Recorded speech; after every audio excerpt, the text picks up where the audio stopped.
Okay. At the same time, Jeannie, do you want to call your committee to order so we're official? At 8:31 a.m. on Monday, August 5th, I will call to order the Personnel Bargaining Committee meeting. At 8:31 a.m., I would like to call the Personnel Bargaining Meeting Committee to order, and we could do roll call for Nutter present. Johnson present. Lyon present. Do we have a quorum?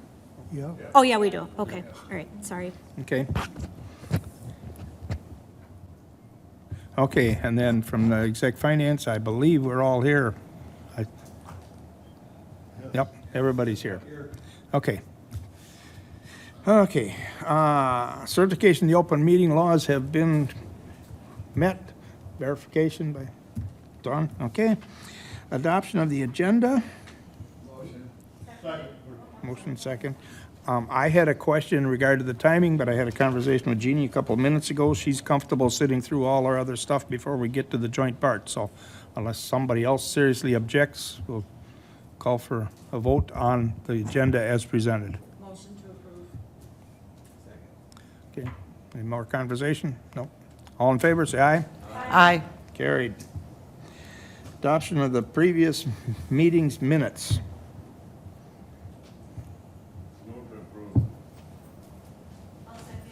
Can they approve, I'll- they can't approve our, I'll second, Yep, yeah, I take yeah, back my second. they Yeah. can't, I'll second that. okay, good enough. Questions, adjustments? All in favor, say aye. Aye. Carried. Public comment period. Members of the public will have 15-minute block of time to comment on today's agenda items. Members may be present in person or call in to make such comments. To comment by telephone, please call 715-538-1894. Public comment may be extended or curtailed at the discretion of the committee and board chair, and after advisement with the committee. Is anybody here wants to speak to our agenda today? I don't, if you do, raise your hand. Okay, I don't see anybody here. So we will leave the phone part open for a while and move on. If something comes up, we will accept it. County sales tax update.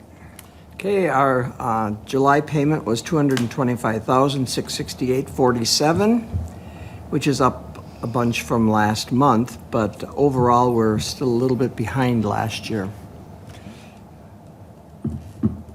So it'll be kind of, Any questions? Okay, thank you for that, Paul.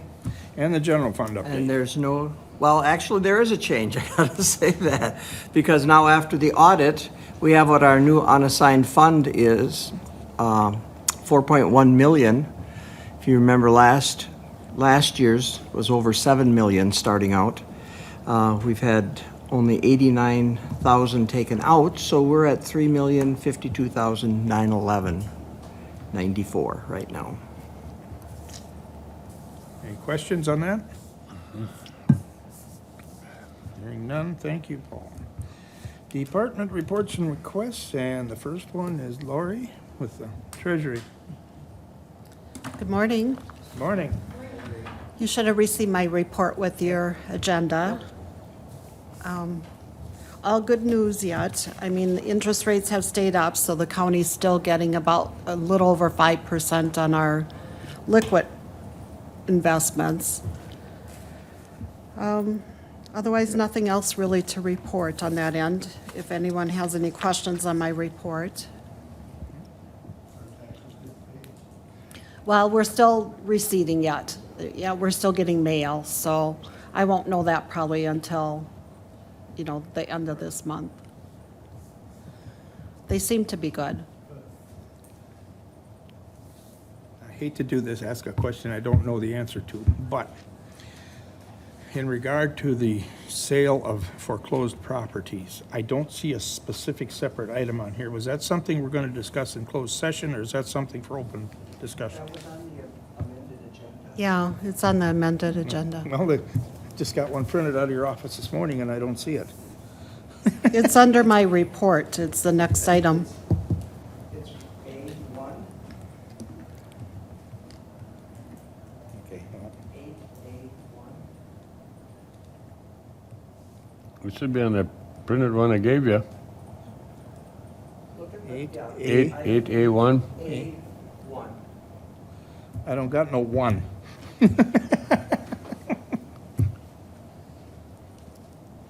No, he doesn't. He has the other agenda. And that came out of your office this morning. It was, I wasn't in there yet. Oh, Sorry about that.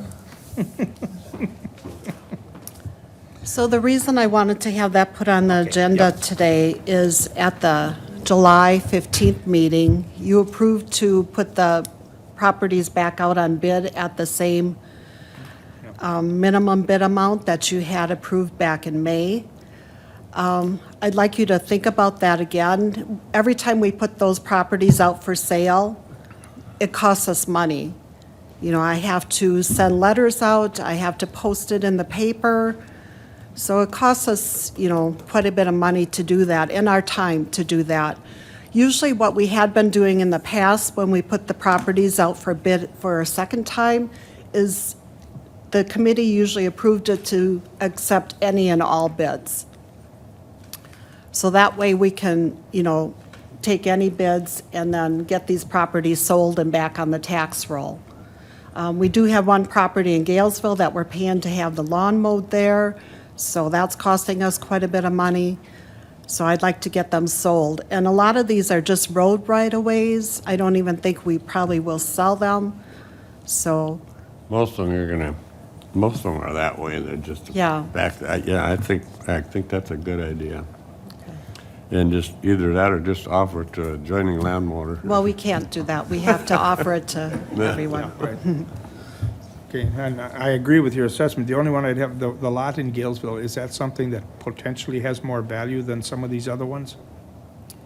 It could, but if you put it out Or- for any and all bids, you also have the option to reject any okay, bids okay. if you don't feel that they are Right. selling for what they should be.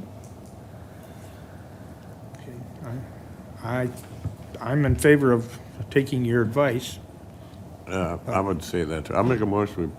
we bid Okay, it John, out make a as motion. Accept Doc- any and all bids. You're seconding the motion to put it out for any and all? Yep. Okay. Any other discussion, questions? All in favor, say aye. Aye. Right. Carried. Okay, thank you. Yep. Okay. Doc, And you made the motion. what's that? You made the motion. I did? I thought you did. Well, I can't second it, both. Okay. We need a second. You motioned. Yeah. Oh, Doc second, okay. Oh, I thought you said I did. I thought it was just my hearing aid. Okay. Next one, register deeds, Rose. Is she here?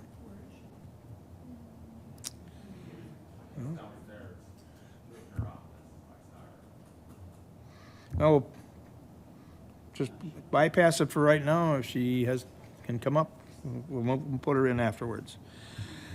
The Community Development Fund proposal with Rebecca. So I just put this on because we talked about it just a couple weeks ago, and you would said, yeah, go ahead, and I'm gonna come back to you always and talking about it. Haven't had any time to work on any of it, but I just want it as a standing item going forward so that I can keep keeping you up to date on where we're at with things. That's all you got, really? That's right? all I got, That's all you yep. got. Okay, so Rose is up. Yes, you are. Okay. Everybody got the packet? Someplace, yep. Okay, I ran here so I'm out of breath. I have, probably asked this the last 2-3 years. Audie probably doesn't remember it, but I've always asked for the ARPA funds, but I think the ARPA funds are used. Yep. Well, they're delegated. They're not used yet, but they're delegated, or put someplace. Okay, so what I'm asking for is that $84,924.82 be put in the budget And I think Rebecca and I talked about this. Yes. So it's just for the scanning part of it, not the indexing part. So I'll be talking about that as we move into our CIP discussion. And, Do you want me to be and- here for that, or? I don't think so. I mean, I think overall in talking with Rose about this, the broader piece is that the whole concept of moving the Register of Deeds office and getting that closer to the entrance point here. The location was for the clerk, the Register of Deeds, and treasurer to be closer. And that means up on the second floor, which Rose has all of these documents that are way too heavy to be managed and held up on the second floor. So she's done a lot of the recording already, so that it's already been digitalized. This last piece will take care of the last piece. All of the records can go in the basement to still be accessed when people want paper records, but this would allow so that we don't have to worry about staff as much running back and forth between the basement and upstairs. And a lot of those records are so old that you don't want them continuously handled, and because they're only one-of-a-kind records, because prior to 1907, the only records were at the county level. Anything after that was filed with the state. So they have duplicate copies on some of that, but these are one-of-a-time records. So that's why I'm asking that this be put in the budget. We had the indexing portion of 148,000, but in between documents, when things are slow, I have everybody, the staff is just entering them so that it's in the computer, so you can at least find them. So the data is in there also. They're handwritten and they're really hard to read. Even for me, that I'm familiar with the Trempealeau County names, some of those scrolls are really hard to read. So some of the staff in the office can read that, so that's why we're hoping that the staff can do that in between time. So we're not asking for the 148. And hopefully once I retire, that we find somebody that can read cursive writing. That's a challenge these days. Especially that cursive. Right, yeah. And if you find somebody that lives in Trempealeau County that's familiar with these names, would be best, but that's kind of stretching it too, so. Do you have any questions of me? Any questions? Okay, Okay, thank you. thank you.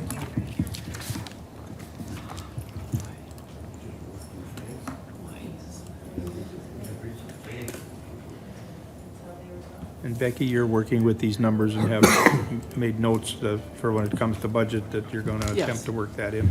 Correct. Yep.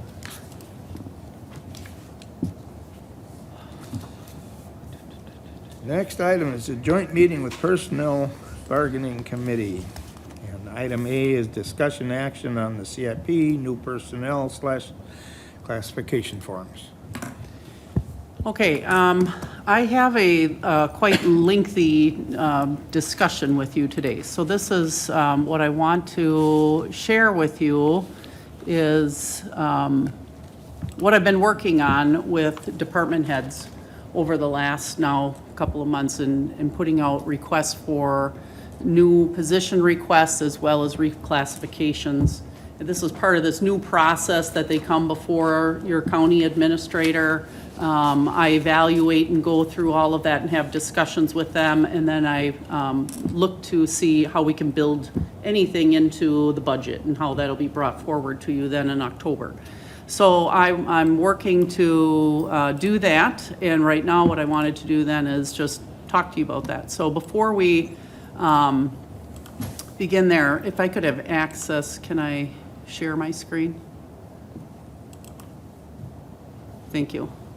Okay, so I'm going to get us started just in talking about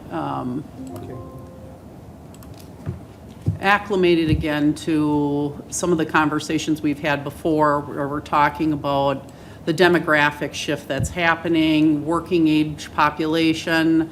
This is of great concern to all government entities, businesses, right? So I'm just trying to remind us as as government leaders, like this data, it impacts our decisions and the way that we manage and what we're doing and moving forward. And again, this is just talking about that current share of population of 75 plus and older. And then as we see in the next 10 years, and as I know you sit around the table and you look at leadership as department heads and such, we're going to see a drastic leaving yet of individuals that have a lot of experience leaving our workforce, and then the challenges that we'll face with that.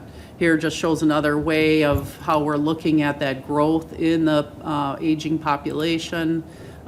This shows age 55 and older and what that change that's happened from 2000 to 2022.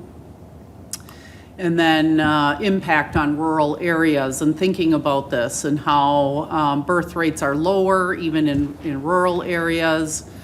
Critical public services, emergency medical technicians, EMT, firefighting, education, and street road maintenance are adversely affected by eroding tax bases. And then that affordable healthcare piece is becoming more limited, which we've seen in our area here. So this is the area of focus that we really focus heavily on in a lot of conversations, and talking about all of the necessary pieces that are important to young families, and making sure that we're working in these areas to attract business and new families to our area. So in Trempealeau County, population, again, wanted to just show we've had a kind of a stagnation now over the last few years, and actually a little depopulation happening. What's the what's the effect of depopulation, and looking at this aging demographic profile? Just a few things to continue to think about. If we have this depopulation effect, decline in basic services and infrastructure is our worry, a loss of tax base, closures of local businesses, insufficient number of caregivers, of course, that we're thinking about as we have this aging population. So when I talk with staff, I often talk about the urgency that I feel in addressing these areas, and how we work toward making sure that our area is vibrant, and how we make sure that we're competitive. And I'm always thinking about how do we compete. And so when I'm looking strategically in how we build our budget and how we move forward, that's at the center really of what I'm planning, thinking of, and how we are competitive. And we have definite opportunities here, so I think it's exciting, and it's a matter of how do we make sure that we remain competitive. So let's start here. I want to first talk to you about reclassification requests. So again, just a moment here, I'm gonna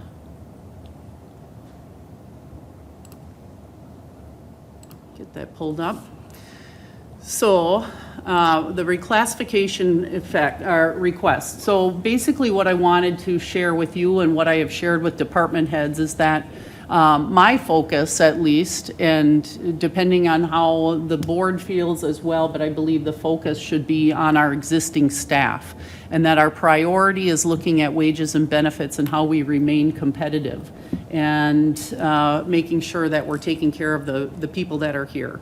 So employee retention, reducing high costs associated with hiring, retraining, and keeping the employees that we have. Limited resources then, of course, because of the income constrained piece that we have in levy limits, forces us to look at our current positions carefully before we're adding additional staff. And again, it goes back to where's our focus. And I think our focus, again, needs to come back to that existing staff, and considering, the resources really aren't there to do both. So I had administrator meetings with department heads, reviewed comparable data and need when individuals came forward and asking for reclassifications of positions. I'm bringing it to you then, step 3 on exec finance, personnel bargaining committees, to make sure that we're transparent and that this process is transparent to you. We don't go through the whole budget process really of you looking at the budget and everything until October and then voting on it until November. But these are considerations that I'm making now as we go into that and how we build it and what happens. So I'm at this point, I'm bringing this to you after today, then I'd like to take this information to Carlson and Detman, take these reviews with these specific positions that I'm recommending that are reclassified, and then they look at our pay scale and make recommendations on what's appropriate at what grade and what step for these individuals. I have an idea of where that should be, but I think it's appropriate that we have that that look from the group that set up our step system. All right, and so all of these considerations are taken into place when thinking about how we remain competitive across the job market, what we just talked about a little bit. So first, through our child support division, all requests were made for positions on asking that these positions were lower than surrounding counties. These positions are all grant funded at 66%. Several of the positions appear to me that they may be at a lower grade than surrounding counties. Some positions, I do believe, will be taken care of as we go through our normal budget process with wage increases that I feel like we could address some of those things. But this is one area that I think needs further review. The Highway Department, the Account Administration Specialist, there's a request to reclassify this position to make sure that there's consistency across the other two individuals. I have looked at that while I made my assessment is that individual maybe doesn't reach the point of the reclassification that was requested. But I do believe that there should be some change and reclassification in that position. Again, would like to take that forward for review to Carlson Detman. Positions in land resources and parks. So we have our lands records modernization coordinator. I believe that person should have a title change to manager and the parks and recreation coordinator to parks and recreation manager, because both of these individuals manage people. And in the piece that we have looked at in land management, we did, or so far, I have not replaced that, land management director position. The conservation manager, county conservationist, zoning and sanitary specialist have already been adjusted in 2024. What I'd like to see is each of those individuals in their specialties, in their specialized areas as managers, so that they're managing those areas. So the parks, the land records, conservation manager, zoning and sanitary, that they're all management rather than having a director, then they're all taking on those responsibilities directly. Again, for further review. Health department. There's a request to reclassify the project nutritionist, and the LTE breastfeeding counselor position would be changed as far as a part-time position rather than LTE.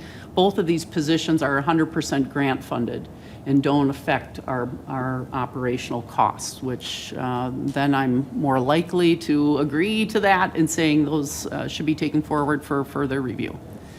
In the human resources department, we have a human resources coordinator right now who really is not, that job title really is not appropriate for what she does.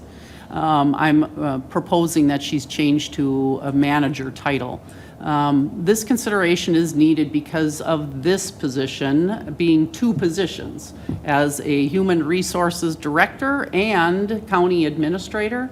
You have to make sure that this position is supported in that other position. So this manager position will be the support to the county to the HR director, because I have two roles. And it's really to take on more management of the other personnel in that department, which I am building more as an administrative office.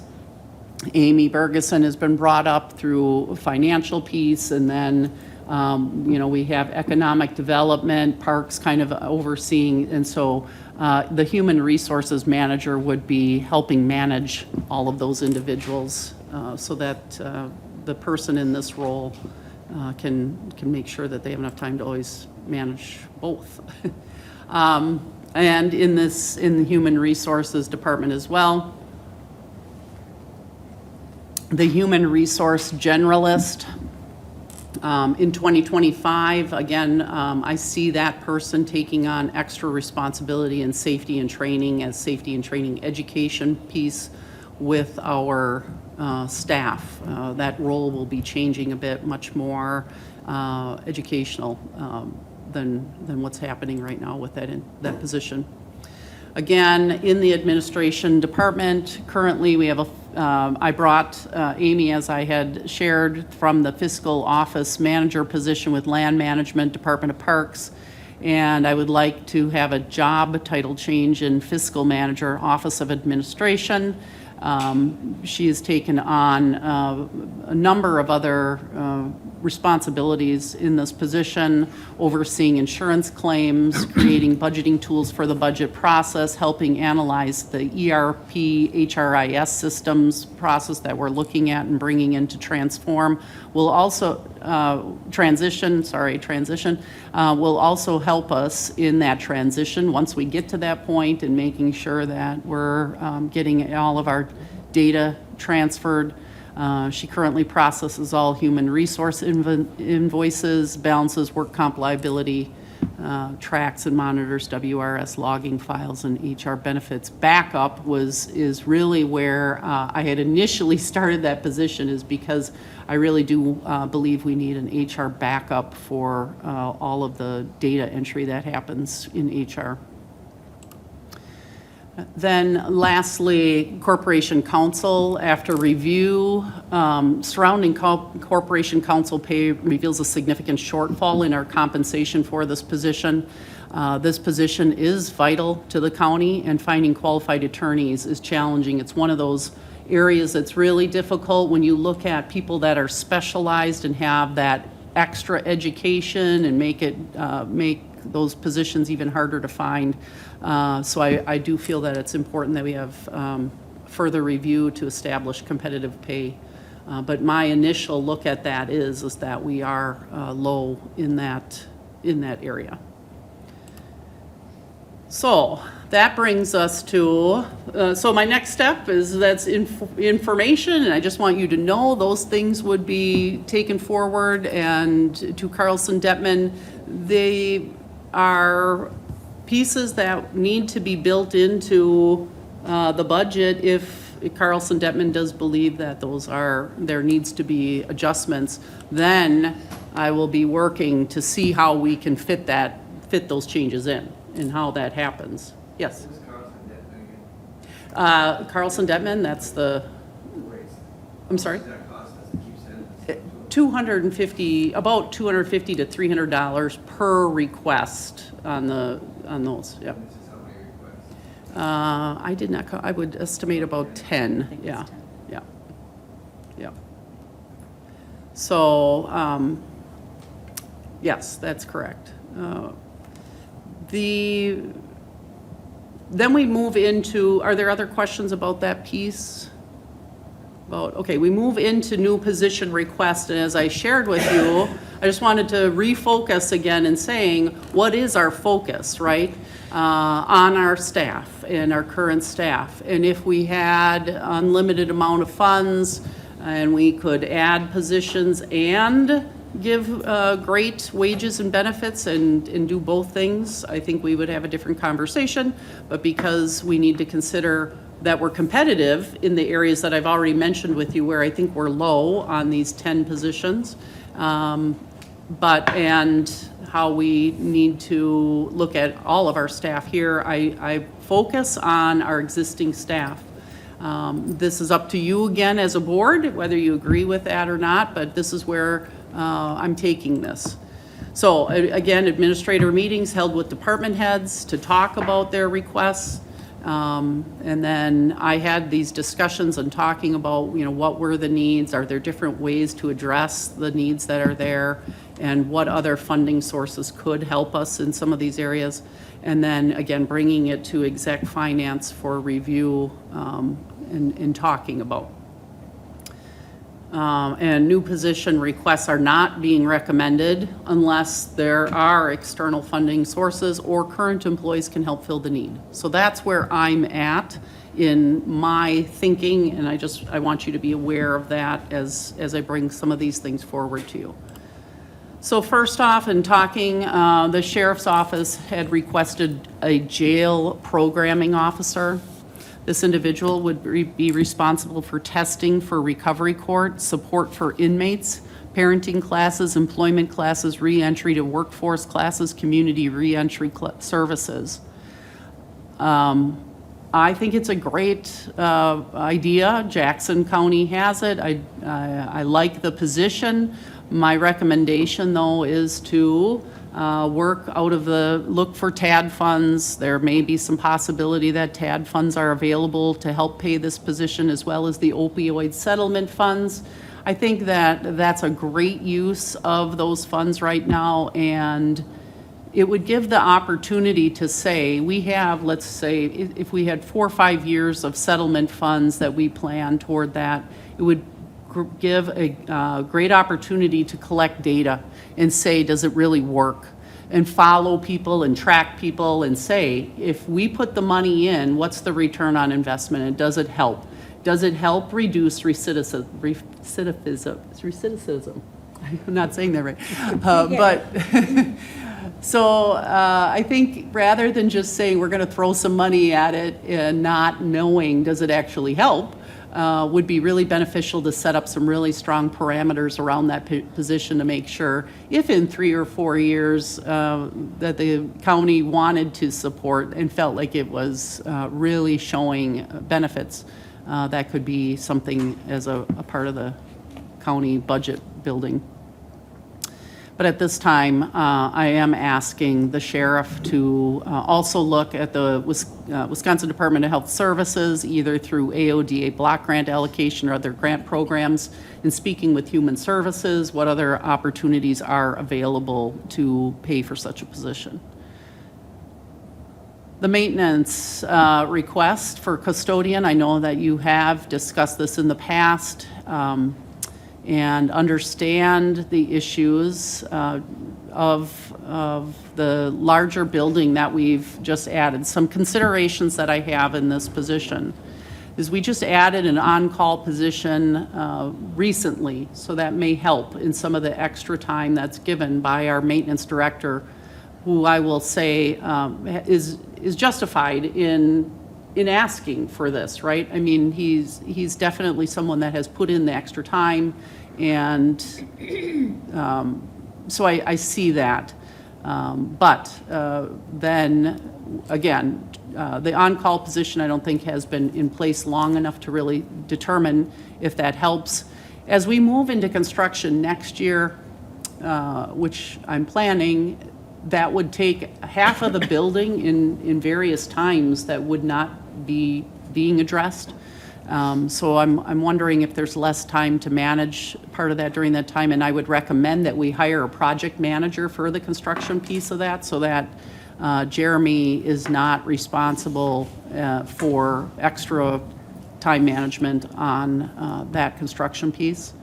My question is also to look to contract out work that's not getting done, because I do feel like it is more limited in the amount of time that we're looking at, or to look at shifting times that current staff are available, or other efficiencies that might be freed up in how we create efficiencies in our current staff and be able to shift times for individuals to work and complete some of the after hours work that they're looking for, which is cleaning floors in after hour time. And then the possibility to actually help, again, with Jeremy's time in training an individual to take on more responsibility as being an individual that's just below him and can be relied on for some things, so. All right, next, Parks Department, a maintenance manager request. I do believe that this is too soon to request a position for our Parks Department, and knowing that I think this needs further evaluation. Really believe that this department needs more visioning and strategic planning on what the department is and what it should all entail and what it looks like moving into the future. So I think it's too soon to bring on additional staff for that department. In the zoning department, there was a request for a planner. We have funds set aside for planning and comprehensive planning, and I believe that that work primarily can be contracted out. So. In the health department, a public nurse request. They're behind in their rates of work, vaccinations across the county. This position can be grant funded, and there's possibilities to have that through state funding. So the director is working with the state to shore up what grant commitments there would be, and my conversations with the director as well as the fiscal manager is if the grant funding goes away, so does the position, but they believe that that position could be funded for the next couple of years at least and committed, so. And so I believe if it's through grant funding, it's an allowable position. Then probably one that you've heard about as well is the district attorney's office requesting an office assistant as a full-time position. They are requesting help with redacting and office help. The DA has stated that he's interested in requesting an additional DA for the office. In my overview of looking at this position, I don't doubt that that office is under stress. I would request that we find out first if an additional DA is allowed first.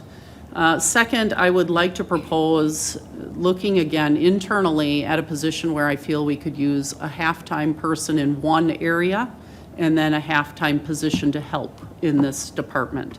That'll be a little bit of a change, and I'm going to talk to you about that in just a minute. There are some extra things that are happening within and through offices at this point that affect some of the workload that the DA's office has at this time as well.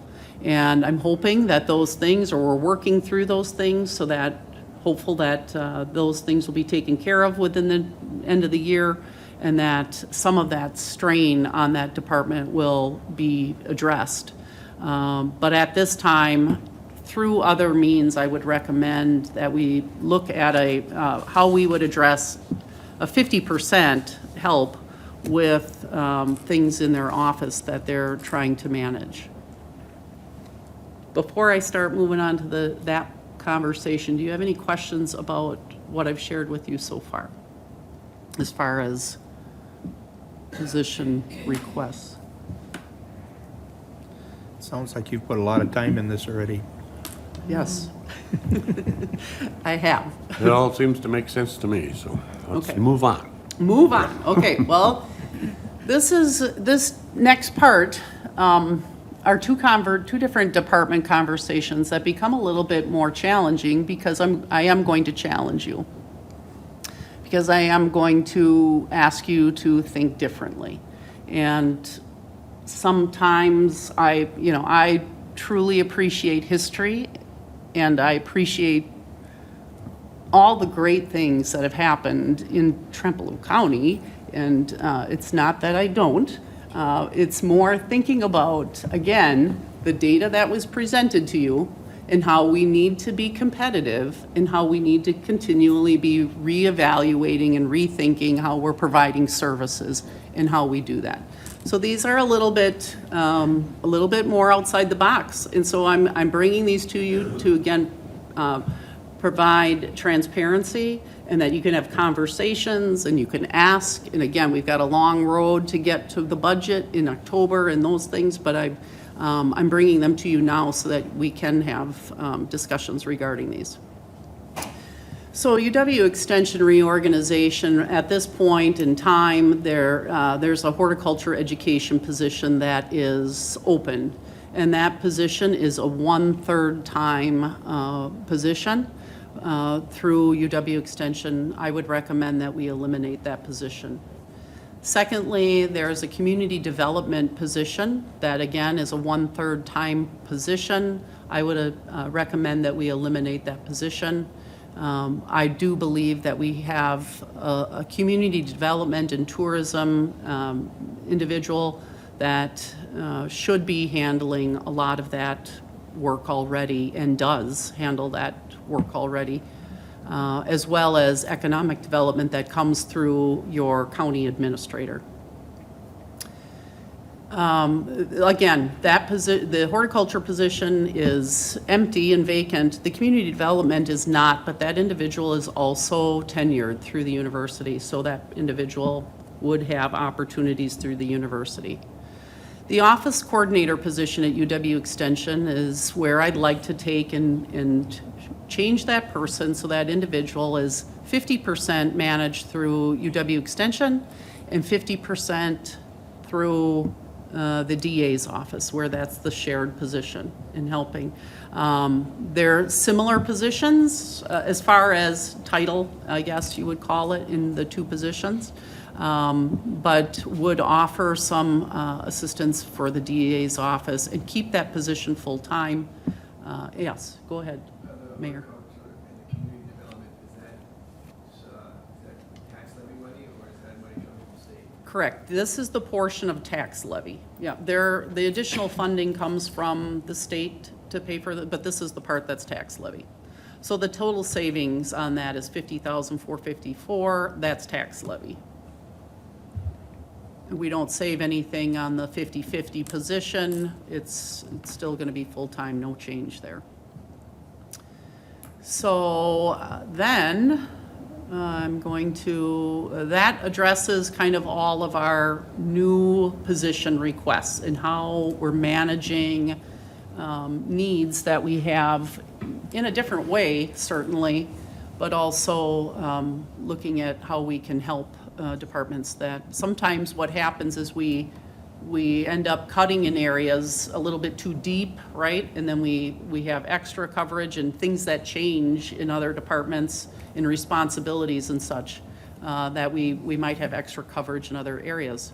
Hence why I could take a person out of land management and change that position and look at the value we're getting out of this position compared to the limited task that individual was doing previously. I have a quick question about the horticulture educator. Is there a position within the Department of Land Management that would be able to support farmers and people who have questions and concerns about their land and how it's used and all of the things that go with I think, sustainable farming? sure. I think our conservation department does a really good job of that already in communications and working with farmers across the county. So I definitely do think that there's still opportunity for the office coordinator, UW Extension individual, to help in some of that area, primarily talking about the community garden. This is a conversation I had with the interim director in that, making sure that the possibility of the office coordinator still taking that on. Something definitely that we can continue to discuss. Okay. Excuse me. Okay. So I'm going to, go back to sharing my screen here.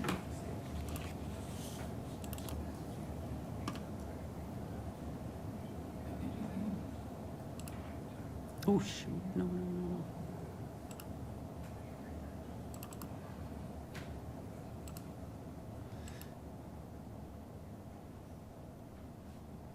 Okay, so I just wanted to bring this position forward again, and talking about the director position will not be filled.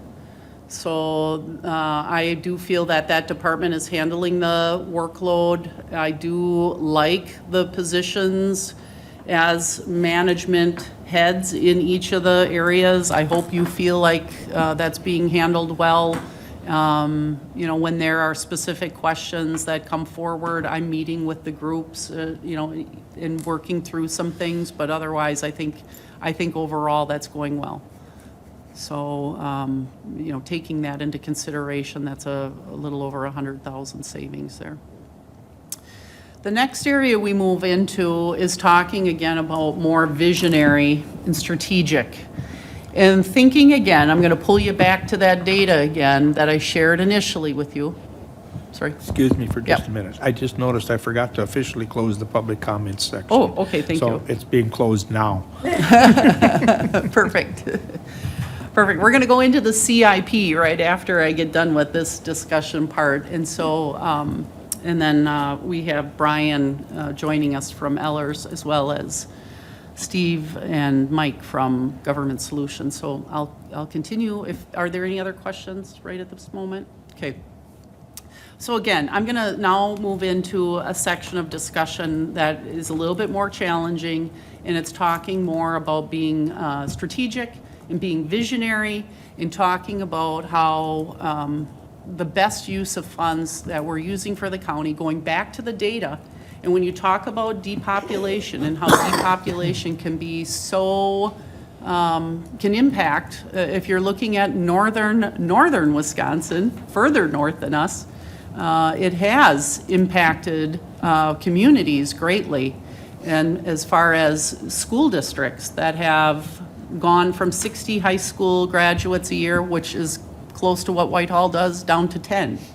I mean, when you think about impacts like that on your communities, we have to be thinking about the urgency on how we're being competitive, how we're marketing to individuals outside of our area, how we're marketing to businesses, how we're appealing to young people, and what's provided for them here, and what, how are we doing that? So this discussion is about a digital media department reorganization. So it's talking about the TV station and how that is reorganized. Savings, right now, I'll just say, is not huge, but there is some savings with this conversation. So, whoops, sorry, this is where I gotta move to a different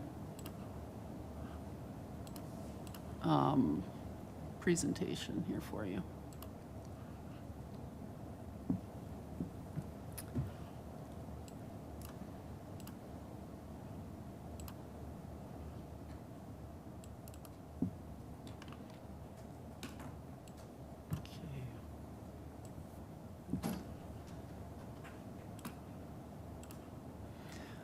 Okay, so the rise of the instant information age, I'm sure that you're all aware of this. The expectation is out there, right, for real-time responses and information at our fingertips, and quick. It gets faster and faster all the time. Our population has shorter and shorter attention spans, and the need for government bodies to adapt to those changes is a part of this conversation, and that we have to look at reality and how we're addressing that. So government can position itself for greater success by prioritizing and investing in strategic communications. This is that strategic part that I'm talking to you about, and visionary. This is our current state, where we're working through our cable TV station, newspaper, and YouTube. So I'm suggesting that we move away from cable TV in our presentation there, and decline in cable TV viewership, as I'm sure all of you know, limited audience reach and engagement. There's high costs and very low return on investment. The digital media market has broader reach with a diverse demographic, so that we're reaching from young all the way up to our top age, right? All in span, across all the span. We get real-time engagement and interaction. It's cost-effective, and it's measurable, which I can't measure right now on what we're doing.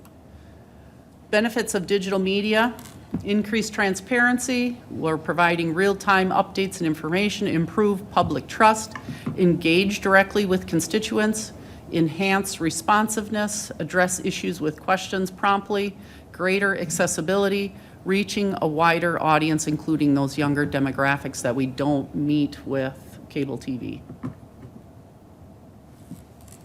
This also brings some headaches along with it, but it's necessary, I guess. A necessary evil. Strategic use of social media. Here are some forms that I think are now, that we're using now at this time. Not that those are not going to evolve, because I'm sure they will.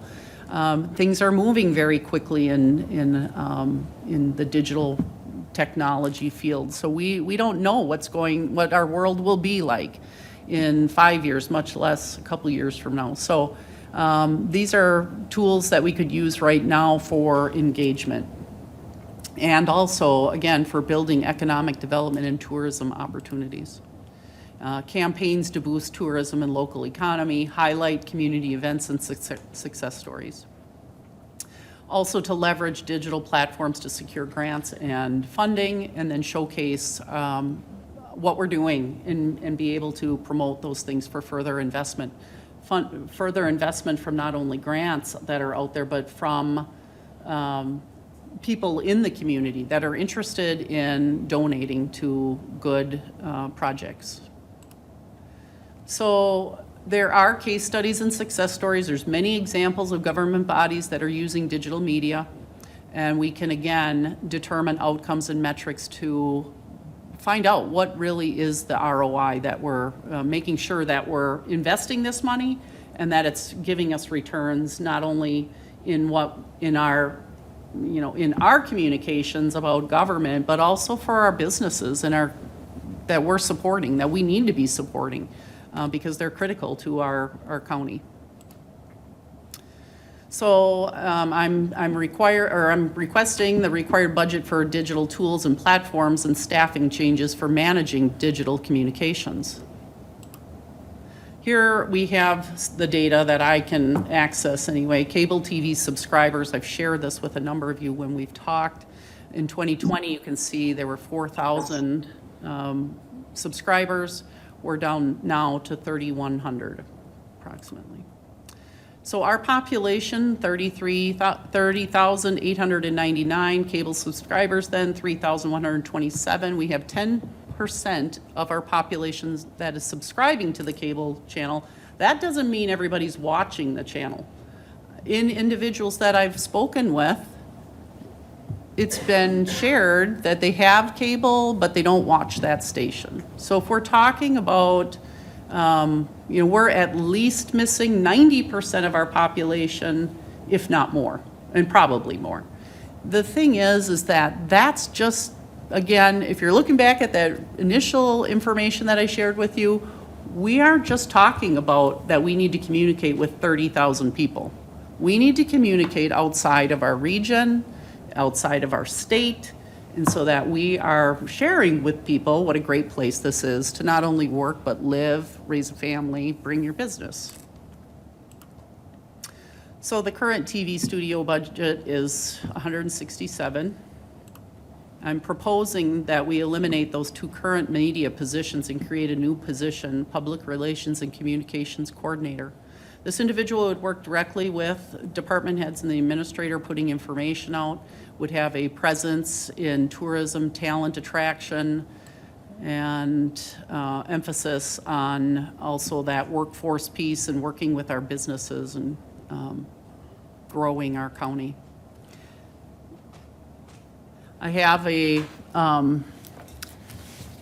proposal. Again, this is a draft of what this position could look like. I'll just ask you here, I'll get Bridget. And so I'll just pass it around for you to look at later. But these are some of the highlights that this individual would be focusing on.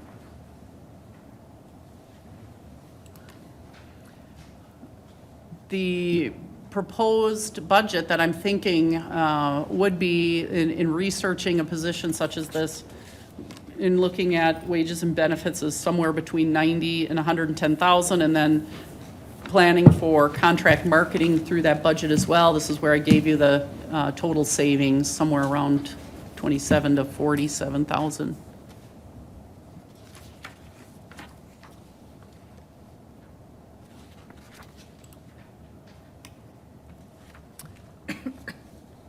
What questions do you have?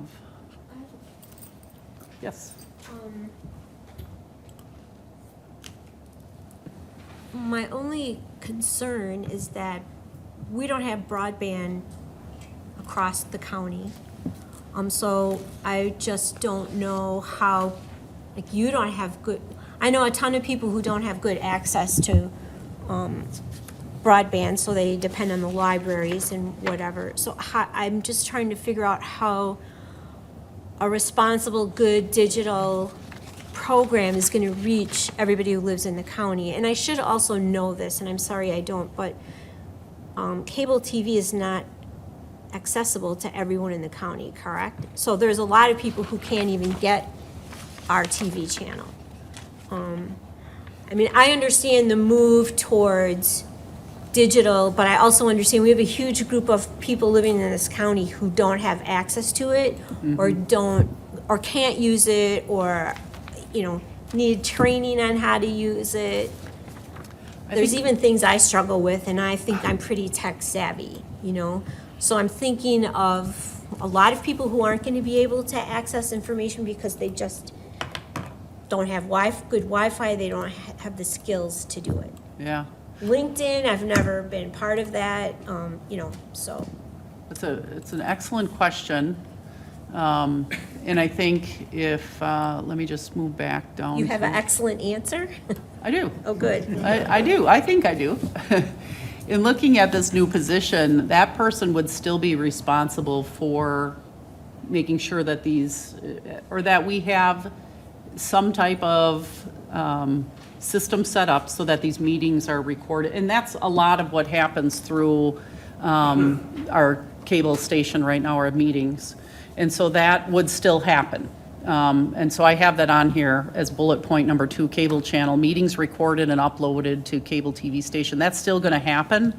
The difference is, and this is my experience in the past, is that you have a button that you push, and it records it, and it automatically uploads it right away after the meeting. And so that's my experience in the past.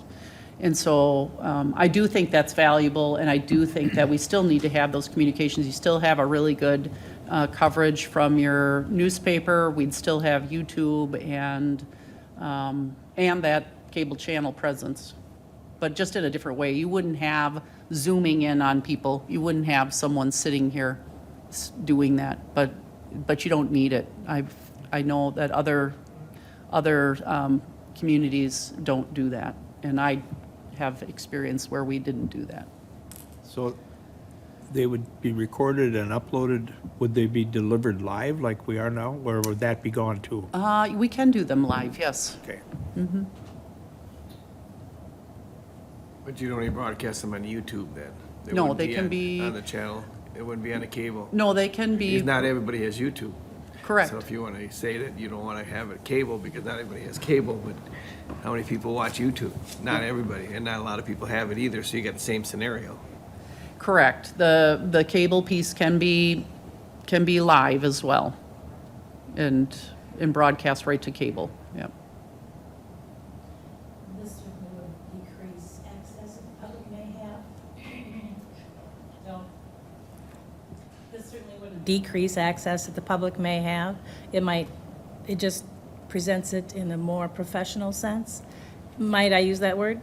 It would greatly increase. Increase. Yes, Thank it you. would greatly increase the number of individuals that would have access to information.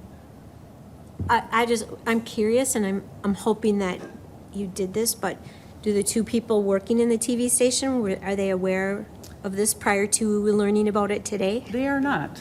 So they're hearing it today just like we are? They are, Okay. because and I had this conversation multiple times with individuals, was determining how to take that forward in respect for this committee, and not feeling like I wanted things circumvented behind my back, and that happens. And so it was my decision not to take it forward beforehand, but to have conversations with them after. Okay, then. They're hearing it right now as we are. That's correct. Makes me uncomfortable, but Can I say something? As the head of that committee, I was told that, and our respect for our administrator, I wish she would have informed them before, because I'm the head of that committee, and I have to make that difficult decision with you. So it is, I can see where she's coming from. Yep. They're just hearing about it now. I don't think that's fair. And as the head of that committee, that kind of bites. I just wish you would have let them know, or at least informed their boss.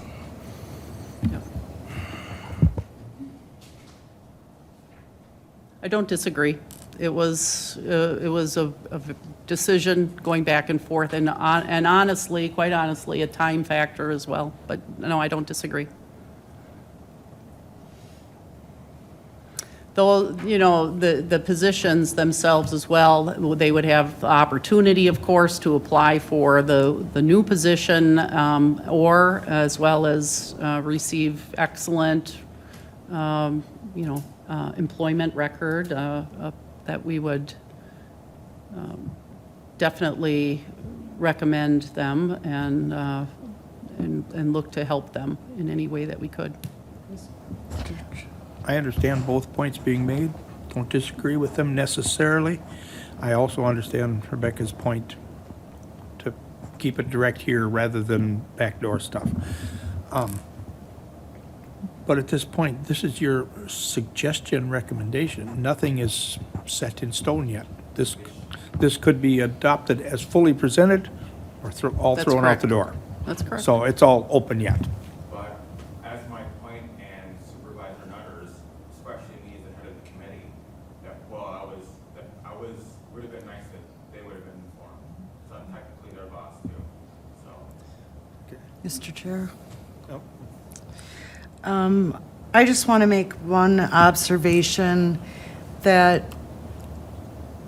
back when we decided we wanted to have and needed an administrator, we knew that there was going to be some difficult decisions needed to make.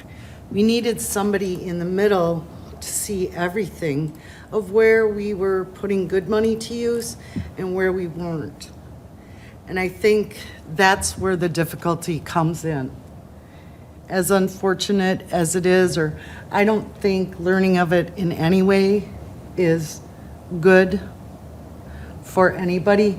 But again, at this point, we're gathering information, and come budget time, we'll make that decision.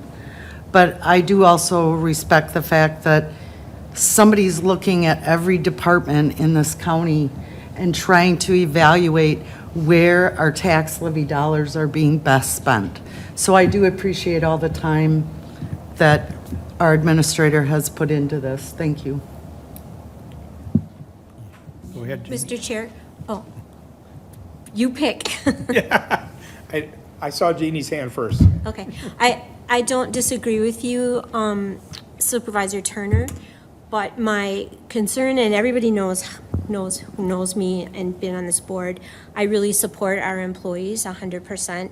And I understand the need to look at where we can do better and where we can move forward into the future. I'm totally future focused, but I'm also human being focused. And to hear that your job may be, and it wasn't just these two, it's the people in Extension, to hear it in a meeting in public without getting something from their department head prior to today would have been my preference on how to deal with people.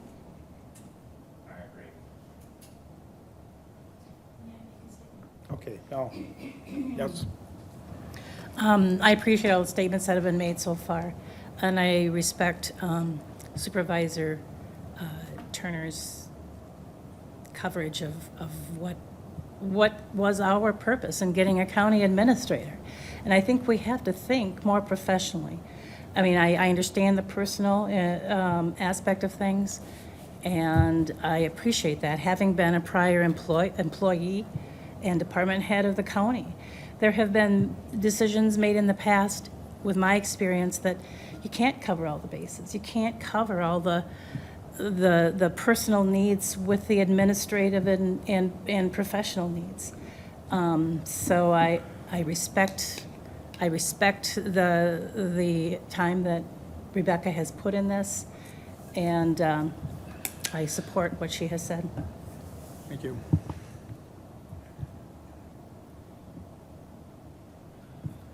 Yeah, so I'll just, a little bit, I agree with Supervisor Turner's overall view of this. And I understand, Jeannie, and Kevin's position. I understand that. But we do have to act somewhat as a business. And from my experience with most business decisions, it's made by people on top, and the employees find out later. I think our employees are finding out about this sooner with this situation because the information is out there. We're talking about it for next year's budget, not next week. And it's open for more review. It might be this, it might be what we had, it might be something in between in the end. But that's the way a business decision works. Go ahead, Rebecca. Okay, so that's the first part. And so we're going to move on from there and move into our capital improvements planning. So we're coming out here with a document for you to take a look at. I should probably pull that up on as well.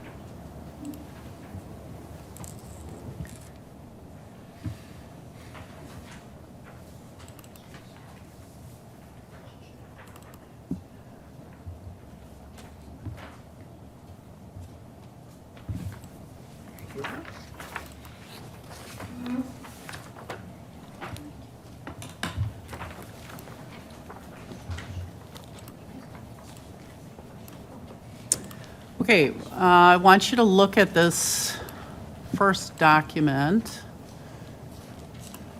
I think it's really,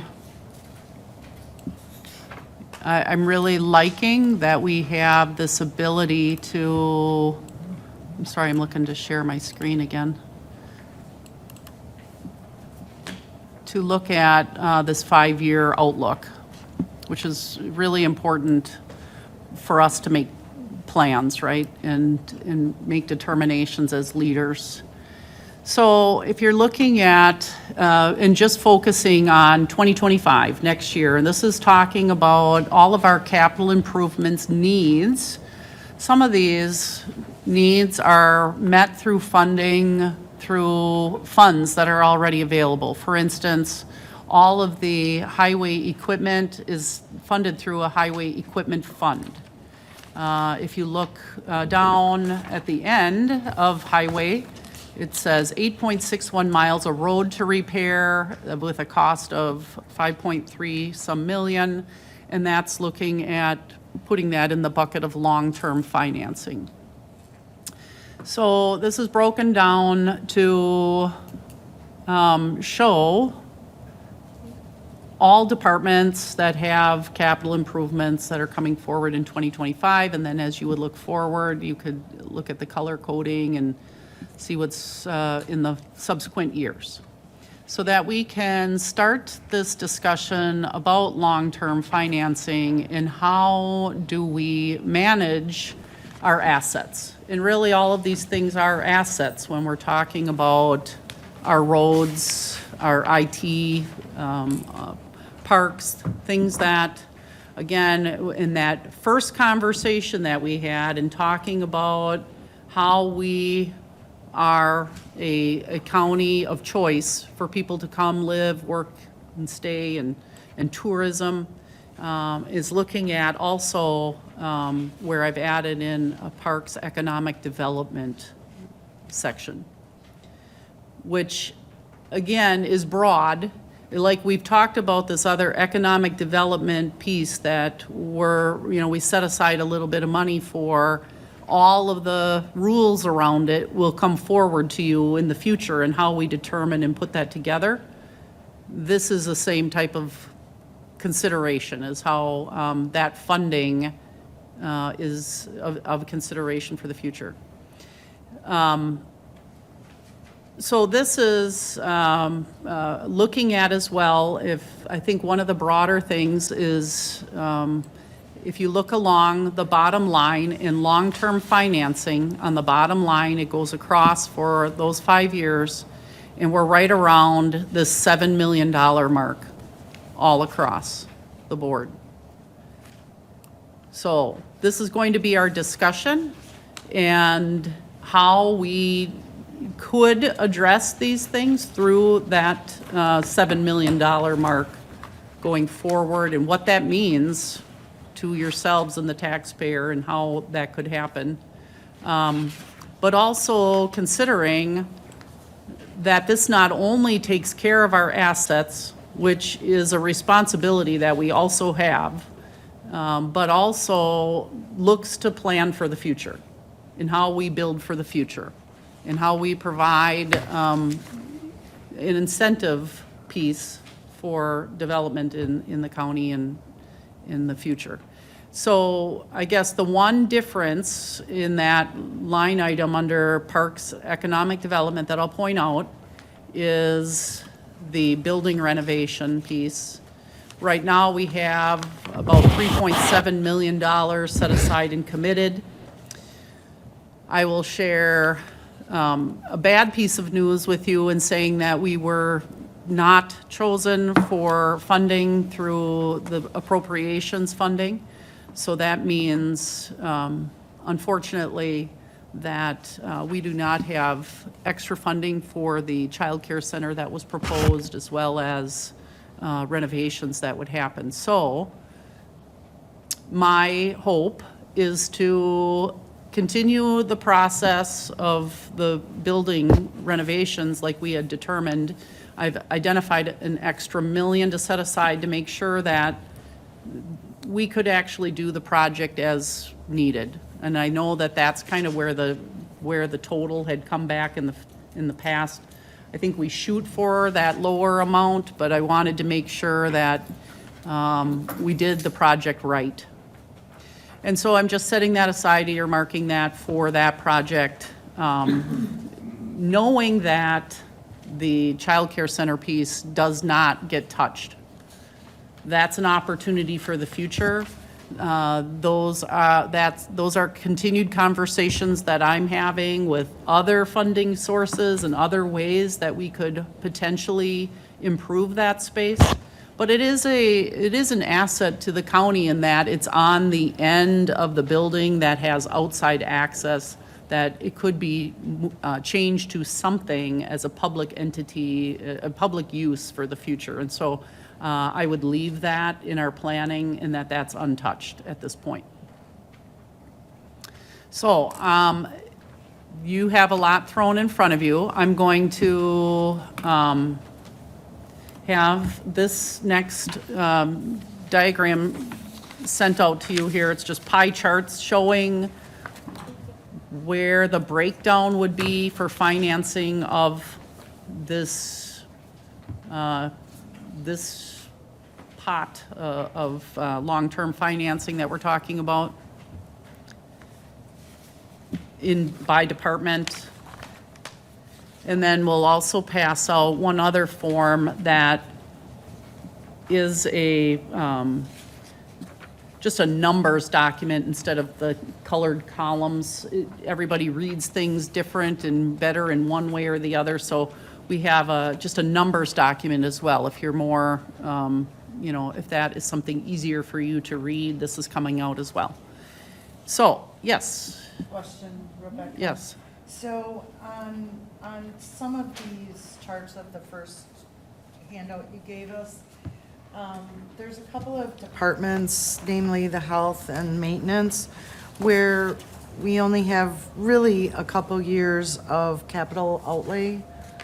Looking at that, so is that portion missing? Because we know that there's going to be a need for capital in those years, or do you just not have that information at this time? So if it's not on the document, we did not get information from those departments. So they could be looking out at 2030 for additional planning that they might need.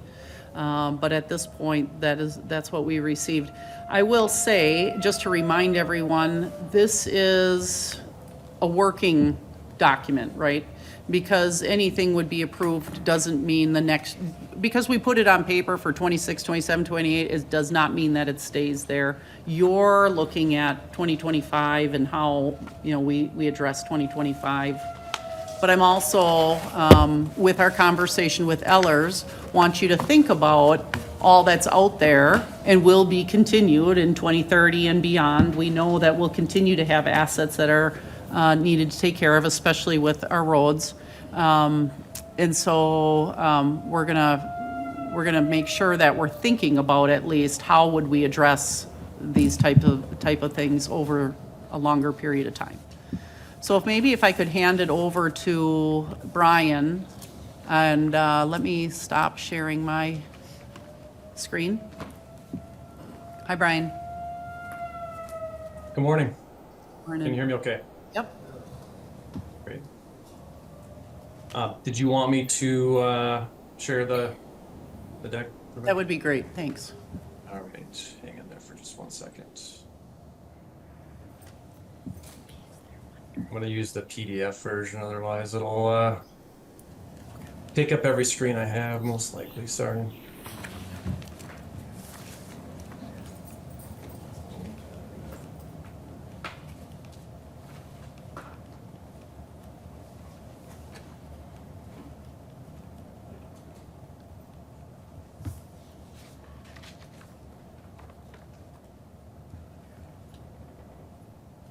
Can you see my screen? Yeah. Does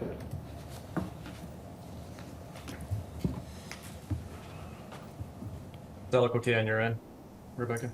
Yep, that looks great, thank you. All right, great. All right, we'll get into the meat of things here, and since I'm not present, I'll defer to those there that can see the room as far as questions, comments that need to be most immediately addressed.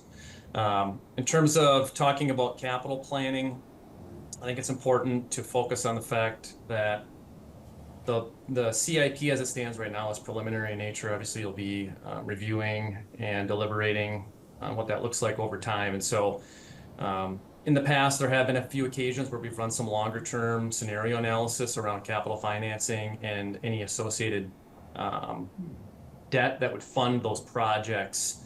But it's been rather limited in nature. And so having a formal capital plan will be useful in terms of putting some meat on the bone of any kind of a overall financing profile and what the impact analysis looks like. So, and I say that primarily because what I'm going to walk you through is really focused on 2025. And so as you kind of solidify around the plan, which you would then roll forward from year to year, then some longer term scenario analysis can be brought to bear at either the committee or the board level, both certainly.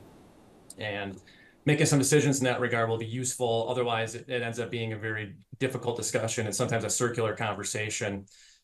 Invariably, what you'll see is that there are impacts to the levy. There are other impacts that are important. But what I want to walk you through initially here looks specifically at 2025 and funding those capital costs. And so we built some analysis around roughly $7 million in capital financing for 2025. The assumption is that debt would be issued in 2025 to fund those projects. However, your capital plan gets adopted in 2024, and there are some required authorizations under law. And so if that is the direction you'd like to go, I would just want to preface any future action by saying, in the past, we've tied those preliminary authorizations to issue the debt to the budget adoption process for the next fiscal period. That way the board has weighed in on the budget in total, not just the operating budget, but the capital budget as well. And then that sets the stage for the actual issuance of the debt in the next fiscal year. We've attached some conservative interest rate estimates. Obviously, this is in the future. We can't know what that holds, and so we don't want to wind it too tight in terms of the impact analysis. The first payments on debt issued in 2025 would come in 2026. There's some importance to that. I think you'll see why when we look at your current debt structure. And we've built two solutions. There's a huge range in between. And so part of this discussion is also, to some degree, taking the board's temperature, or at least setting the stage for any further discussions on debt structure and impact, assuming you would want to proceed. We have a number of options. And rather than overly complicate things, we really wanted to kind of focus on what I'll call largely two ends of the spectrum, and then also quantify some costs associated with choices. So that's where we're going to start and try to keep it relatively brief. Again, this can be expanded on in any number of ways. This page shows what your current levy for debt service is. Understand that what we're showing here is one part of the total levy bucket. I think for 2020, oops, I'm sorry, got the wrong page here. For the 2024 budget, your levy was something in excess of 17 million total, I believe. And so this would represent some proportion of that. It represents about 25% of your total levy for 24. The levy for debt service in 24 through 28 is just under $4.7 million. There was a 5-year issue of notes in 2023 to fund capital projects. That was a relatively aggressive amortization, but that was the decision that originated out of the committee level after, again, we reviewed a number of options. And so the levy is relatively flat with respect to debt service for a number of years. And you could see in fiscal 29, there's a roughly $1 million drop. Again, if you were to kind of stack a column with different debt issues and the associated levies, the peaking is associated with that most recent issue. The flat line, I would say, as you get out further in time, and again, there's another drop in 2033, that's about $725,000. The stabilization at that point is really the 2021 bonds that were issued to fund the Justice Center project. That was a long-term issue. It was over $43 million. Again, we went through a similar type of analysis, showed various impacts, and the decision at both the committee and the board level was to arrive at the structure we did. And it's not uncommon when you do a very large generational project to build an asset like the Justice Center, that you do end up with a levy for debt service that is relatively flat. Again, we tried to prepare for that in advance. It was largely net neutral from a tax impact perspective based upon some planning that had went into that as well. So I just want to set the baseline for where you stand presently and some of the decisions that have been made in the past, and then we'll transition to just how things look potentially going forward. Again, the bars are the dollar amount. The orange line and the associated numbers that you're seeing there are the right side of the chart. That is the tax rate associated specifically with the levy for debt service expressed in dollars per thousand of equalized value.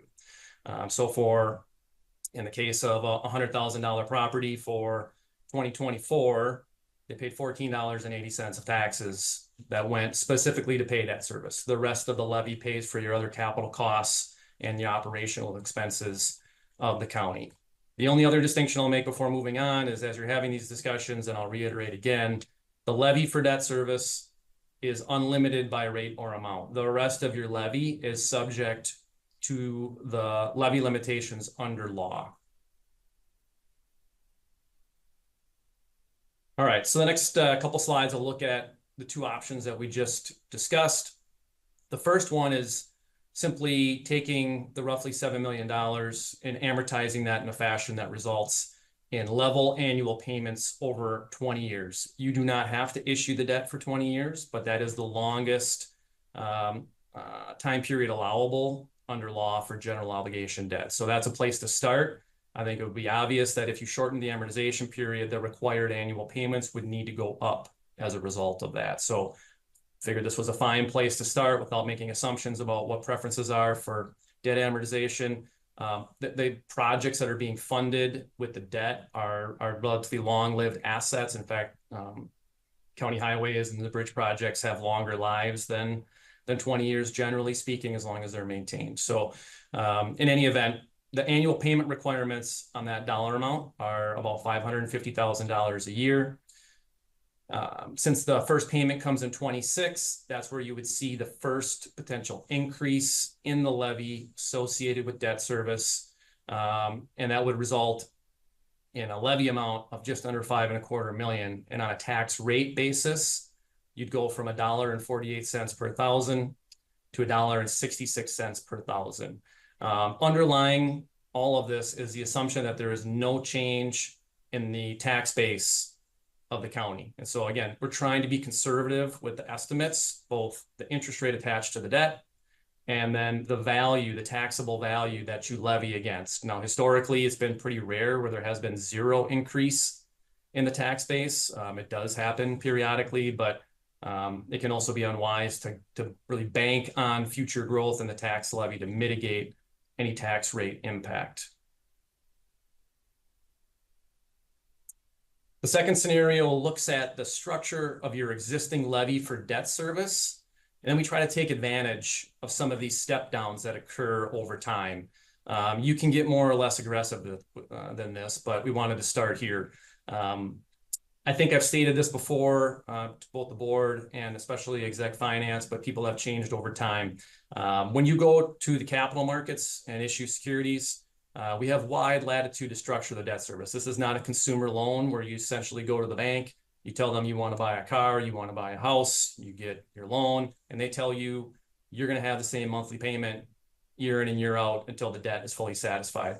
We get to make decisions with the structure. And the way to do that is typically around adjusting the principal amounts that are due every year. And you can have no principal due in particular years if that's what your choosing is. And in fact, you can even borrow for interest that comes due over periods of time as well. So this doesn't assume you borrow for interest. What it does assume is that for the first few years, the debt is issued as interest only, and then we get more aggressive with the principal amortization with the first drop down and thereafter. And we try to fill in for those gaps, and that's largely to mitigate the tax impact and also to leave something there for additional, I'll call it debt capacity in terms of the levy, so that if you do issue debt later on, you're not consistently just stacking on top and getting to a new high point. And so there's some things to be considered in that regard, and some long-term analysis can help.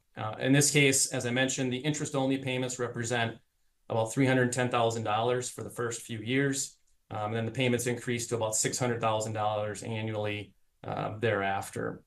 And so rather than the $5.25 million, you get to about $5 million in the levy for debt service, which equates to roughly $1.58 per thousand of value. So that's out of your total millage, remember. So your millage is going to be higher than that, but that's how much would be dedicated to debt service. The first question in my mind that would need to be addressed is, what does that cost us, right? This is not a free lunch. When you defer principal, you extend the average life of the debt. And as a result, you increase your total interest expense. And so the cost in this case is about a little more than $350,000 over the entire 20-year structure. So while I don't consider that to be a large amount in relationship to the amount you're borrowing, it is real money, and you need to take that into consideration from an information perspective when you're making these sorts of decisions. Not that we're asking for anybody to do that today, just informing you that when you take certain measures, they do come with some associated costs that you need to be made aware of. Then we boil this down to what I'll call a cursory tax impact analysis. This could be made a little more complex, but it does fundamentally kind of boil down to this. And I want to point out the notes at the bottom. Again, we are assuming no increase in the taxable value of the county over the forecast period. So when we looked at the past two tables, they were over 20 years that assumed no increase in the tax base. Historically, that has not been the case. And if you gave us the direction, we could include some increases in kind of inflationary values of real estate over time. That can absolutely be done, and in some cases very reasonable. Also understand too that all of the numbers we produce are really based on equalized value. And the reason for that is because they are more consistent over time than assessed values. As the underlying assessed values of the jurisdictions within the county change, the levy, the proportionate impact to those individual communities will change as well. And it's not just you, it's every other taxing jurisdiction as well. And so while these look at more of a uniform application of spreading the levy across your tax base, it can and will impact people differently than this. I think you got that message. Many of the supervisors did when we did the Justice Center financing. A lot of communities were going through reassessments at that point. The school district's levies changed to a certain debt and whatnot, and it's hard to isolate some of the impacts. So I'm only stating this because it's hard to bear out in reality through modeling, what is actually going to occur. So having said all that, when you break this down between the level payment structure and what I'll call the wraparound solution, clearly here we can see the impacts. And so the tax rate increase associated with level payments was about 18 cents per thousand year over year. And then as you go through the value spectrum from 100,000 to 2 million, you can see what the annual cost to the taxpayer is. And then if you break it down further, what the monthly cost is to those property taxpayers. Same distinction there with the wraparound solution. Clearly, it results in a lower tax rate impact at the cost of slightly higher overall interest expense. The impact was 10 cents per thousand year over year. And again, going from 100,000 to 2 million, you can see the various impacts on both an annual and monthly basis. And finally, as I stated, the best solution in terms of capital financing results in long-term planning. If you just go out and issue debt in isolation without any consideration for your future capital costs, we may look back and find out that in hindsight, there would have been a better way. And so doing some analysis around what your capital plan looks like and what the anticipated financing of that is, we're able to look at it holistically and identify opportunities to mitigate impacts or have certain results. There's going to be some level of imprecision because things unfold over time, of course, but a good plan results in the outcomes that all of you as county leadership want to see. Again, trying to target things within certain thresholds is fine. Things change over time, but the rolling 5-year CIP and the capital financing associated with that will better inform what you do today, for sure. It will always be subject to change. As far as the aspects of debt structure, again, as I've stated, 20 years is as long as you can go. There are things in between. Over time, there's been fairly aggressive repayment structures. Some of that has been a benefit because it really sets you up for success with respect to the Justice Center project. But now that you've got a different levy structure as a result of that, you may need to consider things that are potentially a little less impactful, things like 10 to 20-year structures instead of 5 to 7. And so I'm not necessarily recommending that, and all of you need to weigh in on that. But you will note that we're in a place where the levy is relatively flat for a few years, and then there are some drops, but long-term, it's kind of in a stabilized framework, and we need to take that into consideration. I'll pause there and certainly see if there are any comments or questions that I might be able to respond to. Thanks, Brian. Yeah, thank you, Brian. This is Bridget Turner. Just wondering if you could share those slides with us or send them to Rebecca maybe and she can shoot them to us. I do have I think it's got those. some really good information in it, but I'd like to, it's a little hard to read the fine print from here, so. I can send those out. Thank you. Just as to let you know, this information that I've shared throughout the whole conversation here today will be shared again to the entire county board. So that'll be on our meeting agenda as well. So we'll be going through it again and having many discussions about this, but I will share that, and thank you for bringing that up. That's good. And I just had one more brief question, and probably Rebecca can answer this. So does the capital outlay that we have here, does that account for an average of 3% inflation annually? Or is that not in here? Good question. Most, no, do not. So that's a really valid question. I did request that some added that, but no, I would say that's a part that needs to be, as we think about that level of financing, we know that's why we're kind of reaching a little bit here to get us up to that, a level that we know roads are going to continue to, rise in costs as other things will as well. I will just point out as well on that document, noted, it says committed funds on some of these areas that are paid for through committed funds. Those are our non-lapsing funds where funds are already available. So I just want you to know that.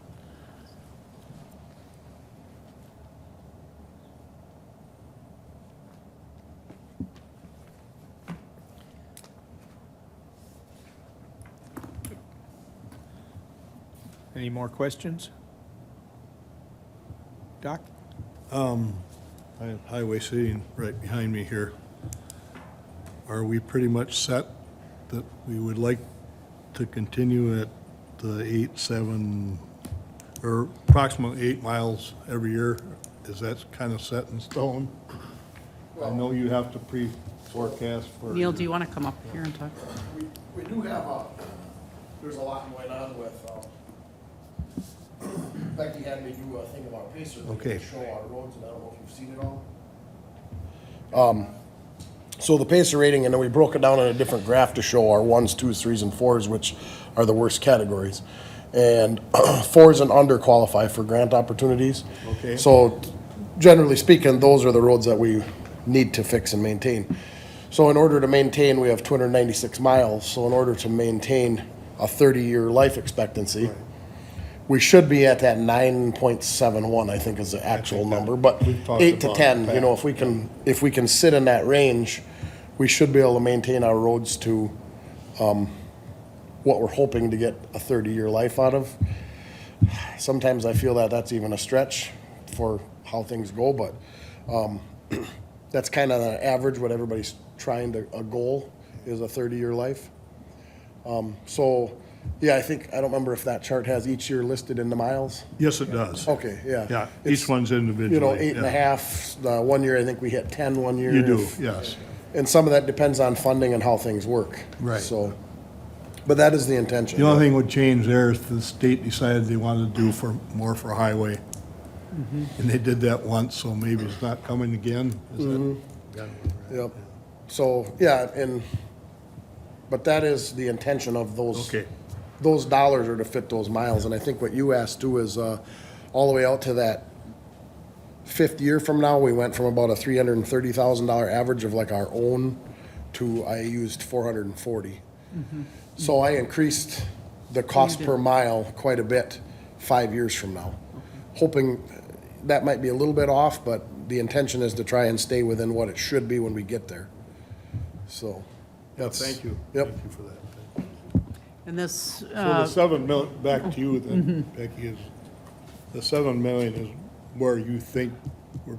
right, because I feel like that addresses then the needs at the highway in order to keep up on roads where we should be, and also helps highway plan for their staffing, which is always an issue of making sure that they have the appropriate staff and that they know what kind of projects are coming up. If we're kind of setting ourselves up for an overall every year looking at how we're funding highway as a part of that, you could certainly look at, in your consideration on doing less, on, on how you approach that. But it is my recommendation. It'll be that jump initially to get us there, but overall then you're going to be following up, or boards hopefully in the future would follow up with a yearly plan that would address a lot of that.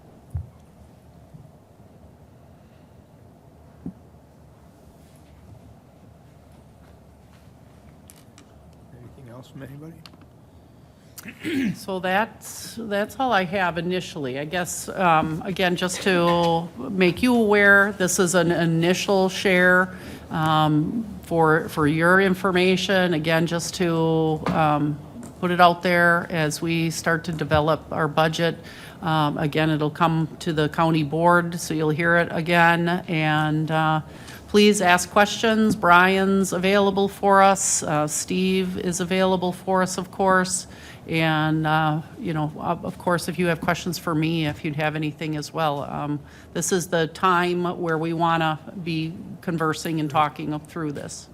One more comment, then. I think the long term, although I don't like the interest adding up, but with our taxpayers in the situation that they are, I think we truly have to look at like a 20-year. That would be my favor, but just a comment.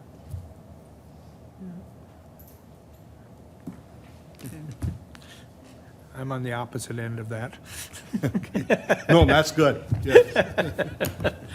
Good to have varying viewpoints in how we look at it. And just to remember that this is debt that is not, it's on a pay plan, right? And so it's not outstanding debt that doesn't get paid back. I often, think about the federal level of debt, and that's not on a pay plan. This is on a pay plan. It's like making your mortgage payment, your car payment, things like, so we are paying off the debt every year as well.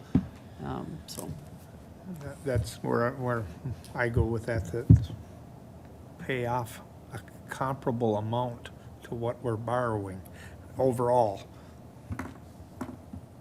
And doing it out to a 20-year on this, I don't think 5, 6, 10 years from now, we'd be accomplishing that. What's that? We can't hear you down here. You're on. Your mic's on, but you're talking so. I'm talking, oh.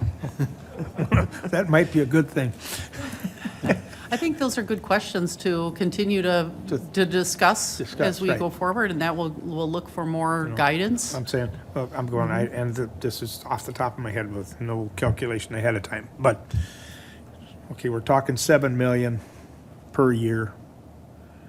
So 5 years from now, that's 35 million we've borrowed, and really haven't paid much back yet, especially if we go to that interest only.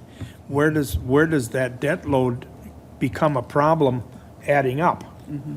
Not the payments. The payments would be fine, but the total load. I don't have an answer. I got a question.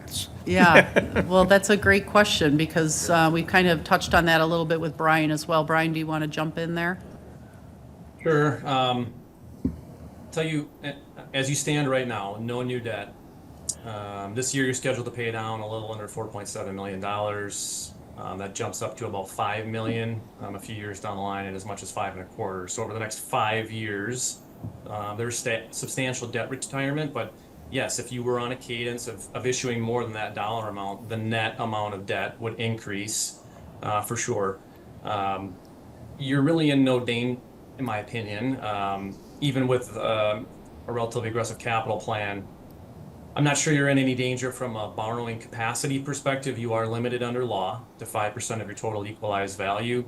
You have over $94 million available to you right now. And every year you go into the future, both with some value increase, but more importantly, paying down the debt, that goes up. You have roughly 60% of your statutory capacity available right now.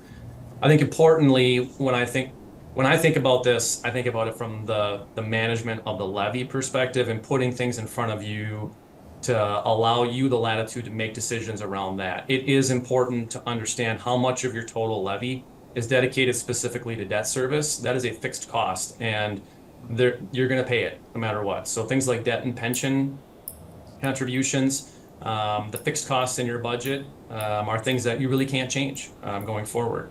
Personnel is very hard as well. I mean, obviously, you're having some of that conversation, but at least you have some discretion in that regard. But when the people that lend you money are due a payment, they expect you will pay them, and so does the state in terms of your pension contributions. And so that does also play into your rating to some degree, and probably more so than the total amount of debt you have, say in relation to your total tax base, your population, et cetera. And so again, right now you're at about 25% of your total levy is dedicated to debt service, and that is kind of a demarcation line in terms of the rating. And so we want to try to manage that. And so I think all of your opinions matter, and we can put lots of information in front of you to help make those sorts of decisions. They're tough ones, and you're having the same conversations that many counties, cities, and villages, and even townships across the whole state are having right now. Primarily because the levy limit situation has persisted for some great amount of time, and there's not enough room likely in your budget to fund capital, and debt has become the alternative to that because of the nature of the fact that the levy for debt service is unlimited.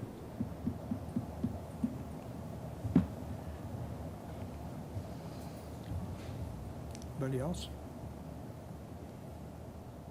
Maybe I'll also state, when we're issuing debt for 5 years, there are occasions where there is no prepayment feature associated with that, and that's okay. It's unlikely you'd be able to refinance for savings anyways on something that short. When there's like a 20-year issue or even 10 years, there's going to be a feature baked into it that allows you to prepay. There are some quirks under statute that would allow you to potentially levy for some of those things. I'm not saying you should do that. You have done that in the past, and that's okay. But if you had lump sum amounts, if the fund balance was strong and you thought it was cogent to apply some of that to eliminate some debt, you would have that opportunity over time. But at least you would have a long-term fixed rate structure in place that was not subject to variability over time. But those long-term debt issues also have attached to them the ability to prepay them. And so there's some balance there. But again, you'd have to come up with the cash to be able to potentially do, and it's not an all or nothing thing, that it is a sum. You can do some as well. And so you can make those decisions over time.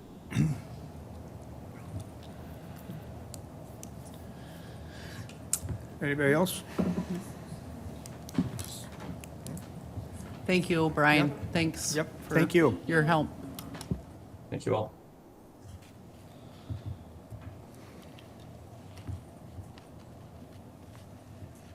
We are due to go into the closed session, and if somebody wants to make the motion, somebody have it to read?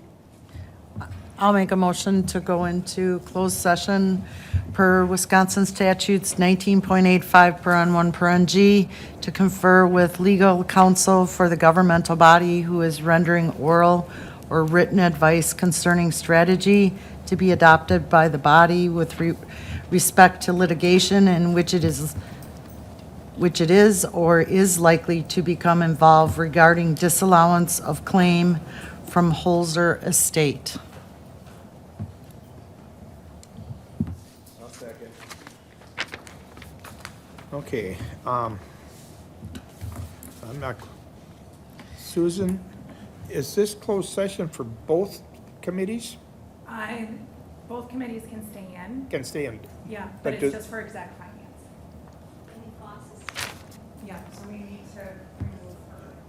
Okay. Okay, now, Do we have a roll call? yes, that's why I was asking the question first. Turner, yes. Oh, wait, I can't, I'm not in. It's just. No, it's, this, I think this vote's just for exec finance, I think. So, Bridget, yes. Turner, yes. Yes. And Say- Adi? Yes. And Larson, yes. John has left.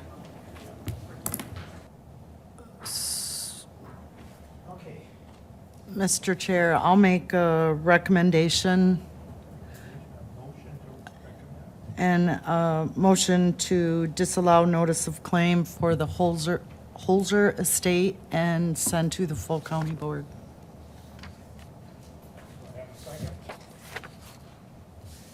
I'll second it. Okay, motion second to send the disallowance claim to full county board for a vote. All in favor, say aye. Aye. Opposed? Carried. Okay. Closed session. Supposedly you have something more on courthouse renovation? Supposedly, that's a good way to phrase that. Yeah. Well, I've been a little preoccupied, so I don't know if I have necessary what I really need. I did go back to the Samuels Group and the venture architects and saying, their cost to redraw plans was too high. And they did come back with a new quote. And because we're not including the childcare piece and such, it's about a $9,250 savings. So they were at $59,210. They came back and said, $49,960. Because and my question is, can we move ahead, or would you want to move ahead? But secondly, can we move ahead? They were the, approved previous, and can we still use them without, with just moving it forward, I guess, and asking that, because I would like to continue the process if that would be okay. Is that for, I was going to, okay, go ahead, Paul. Because of the initial, Justice Center. Yes. That was in the initial bid, was the That's what I thought. renovation. So technically, It's and been since some of that money went to use for Justice Center, I think it's still a continuation of the project, is my guess. This is a matter that it's been going on for many years. However, when I came, I was already late in the game. Were there any sort of time-sensitive pieces to that bid? I mean, that would be a concern of mine, if there were any limitations there. Yeah, I don't remember that either, but. I mean, sometimes when there's an RFP, there are some limitations written into it. Okay. Yeah, we could verify that. The other question I- I would have is, it appears to me that property was involved in a decision like this. Is that something to move forward or not move forward, or shouldn't that come through property? Oh, yeah. And Okay. I think that would give us the chance to circle Yeah. together Yeah. and answer some of the questions. Okay.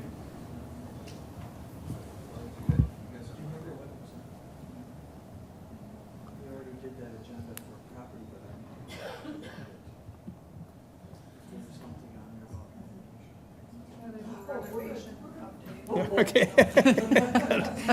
Okay, Okay. good. We'll look into that before then. Okay. That's all I have. Okay, then anything on the budget? I think we've kind of, We've gotten a few in, I can say that Okay. budget, so we're getting formulators. Oh. I still got a question for Rebecca on what, we gotta make sure we're on the same plane, because people want to do that 6% thing and give to you. I said, they're gonna put it on my budget sheets, but they'll go to you, so we gotta make sure they're doing that. They would just put it to both of us. Okay, I can tell them that, because some have done separate Excel spreadsheets for it. Oh, okay. It's not on my budget sheets. I had one department that put it on their budget sheets, and it took all my formulas away. And so I said, no, don't do that, don't do that. So, just kind of along that, I saw something I think yesterday or whenever, about equalized valuation numbers are out. Have you seen anything the like net that? new construction preliminary has come out, Okay. and we are at a 0.72%, which is worse than we were last year. Okay, okay. So I'm already nervous about things. And Becky will be even more nervous. Nervouser? What is it? More nervous? Nervouser. More nervous. I like the word nervouser too. Okay, hearing, is there anything else from anybody? I don't think so. Next regular meeting, September 5 at 8:30 a.m. Yeah, because the first Monday Right, of yep, September is, is yep, Labor Day, yep. so. And that is a Thursday. Yep, It's a Thursday, yep. okay. With that, somebody want to make a motion to adjourn? Okay. Okay. Jeannie, do you need to close your meeting out, or is our closer?